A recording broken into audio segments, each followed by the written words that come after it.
देखिए, आज की मीटिंग सबसे बड़ी बात है इस कमेटी की। ये कमेटी सभी मुद्दों पर एक मत है, नॉन पार्टीजन बात है। थोड़ा सा सब पीछे हो जाएगी। और जो एल्गोरिदम है उस एल्गोरिदम में आप ये समझिए जो सिचुएशन पैदा हुआ है, जो मेटा इंडिया ने किया, जो एक्स ने किया, जो यूट्यूब ने किया, वो देश को जानने लायक बात है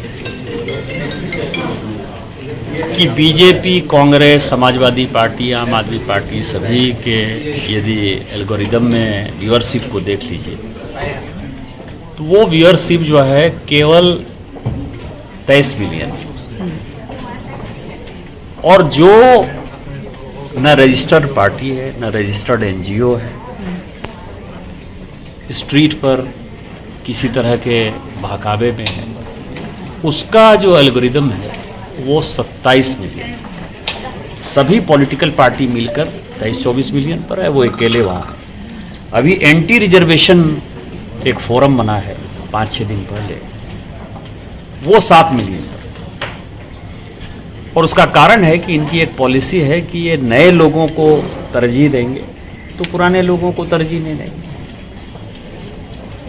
दूसरा जो सवाल ये है कि मेटा इंडिया ने प्रधानमंत्री जी के जो कंटेंट को हटाया, ये मेटा इंडिया पहली बार ऐसा काम नहीं कर रही है। आपको यदि ध्यान हो तो जनवरी में जकरबर्ग ने खुद से ही स्टेटमेंट दिया कि 2024 का चुनाव जो है हार गए। अब मुझे लगा कि 2014 में भी माननीय प्रधानमंत्री मोदी जी ही थे, 2019 में भी थे, 2024 में थे, तो कौन हार गया गॉड नोस, लेकिन कोविड-19 के कारण हार गए और बाद में उनको माफ़ी मांगनी पड़ी। इसका मतलब ये है कि उनका जो माइंडसेट वो देश को डिस्टेबलाइज करने का है। और जब भारत के प्रधानमंत्री का जो है वीडियो उतारा जा सकता है, और उन्होंने खुद स्वीकार किया कि 5 घंटे तक उतारा, 12:30 बजे रात से लेके सुबह 5 बजे तक जो है वो कंटेंट गायब रहा, तो ये बड़ी सीरियस बात है। तो हमारी कमेटी ने 2 चीज़ें कही हैं, स्पष्ट तौर पर कही हैं कि ये माफ़ीनामा जो वो माफ़ी मांग रहे हैं, ये माफ़ीनामा जकरबर्ग के तरफ से आना चाहिए। और ये जकरबर्ग नहीं देते हैं तो जो सेफ हार्बर का जो प्रोटेक्शन है उनको सेक्शन 79 में, वो सेफ हार्बर का प्रोटेक्शन उनसे वापस ले लेना चाहिए 3-4 चीज़ों में। एक तो चाइल्ड सेक्सुअल एब्यूज़ का जो CSAM जो है, उसमें यूट्यूब के पास भी वो कंटेंट रहता है, मेटा के पास भी वो कंटेंट रहता है, और चाइल्ड एब्यूज़ के कंटेंट को नहीं उतारते।